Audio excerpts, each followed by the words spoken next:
এদিকে ১৯ বছর পর নিজের পৈতৃক ভিটা বগুড়ায় যাচ্ছেন বিএনপির চেয়ারম্যান তারেক রহমান। আগামী বৃহস্পতিবার তার এ সফর ঘিরে দলীয় নেতাকর্মীদের পাশাপাশি উচ্ছ্বসিত সাধারণ ভোটাররাও। দলের শীর্ষ নেতাকে বরণেও প্রস্তুত স্থানীয় নেতাকর্মীরা। বগুড়া থেকে ইমরান হোসেন লিখনের পাঠানো তথ্যচিত্রে আরও জানাচ্ছেন সুলাইমান কবির। দীর্ঘদিন নির্বাসিত জীবন কাটিয়ে দেশে ফেরার পর প্রথমবার পৈতৃক বাড়ি যাচ্ছেন বিএনপির চেয়ারম্যান তারেক রহমান। তার সফর ঘিরে উত্তরের এ জনপদে চলছে ব্যাপক প্রস্তুতি। জেলা জুড়ে বইছে সাজ রব। বৃহস্পতিবার বগুড়া পৌঁছে প্রথমেই শহরের আলফাতুন্নেসা খেলার মাঠে জনসমাবেশ করবেন তারেক রহমান। পরে গণসংযোগে যাবেন নিজের নির্বাচনী এলাকা বগুড়া সদর ৬ আসনের বিভিন্ন এলাকায়। সেখান থেকে যাবেন বগুড়া ৭ আসনে, ভোট চাইবেন ধানের শীষের প্রার্থীর পক্ষে।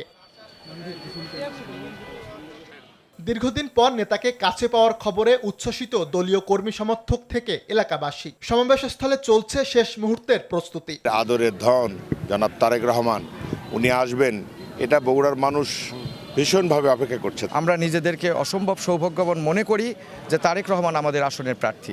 বাংলার মানুষ এখন মনে করে তারেক রহমানের নেতৃত্বে গণতন্ত্র আবার মুক্ত হবে। তারেকের এ সফর দলের সাংগঠনিক শক্তিকে আরো সুদৃঢ় করার পাশাপাশি বগুড়ার রাজনীতিতে নতুন মাত্রা যোগ করবে বলে মনে করছেন নেতারা। উনি বগুড়া আসছেন কথা শুনেই বগুড়া মানুষ জেনে গেছেন যে বগুড়াতে তার আপনজন বগুড়া আবার ফিরে আসছে।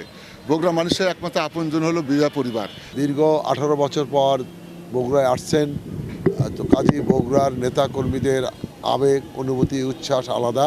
১৯৮৮ সালে বগুড়ার গাবতলী উপজেলা সদস্য হিসেবে রাজনীতিতে হাতেখড়ি বিএনপির বর্তমান চেয়ারম্যান তারেক রহমানের। সুলাইমান কবির, RTV।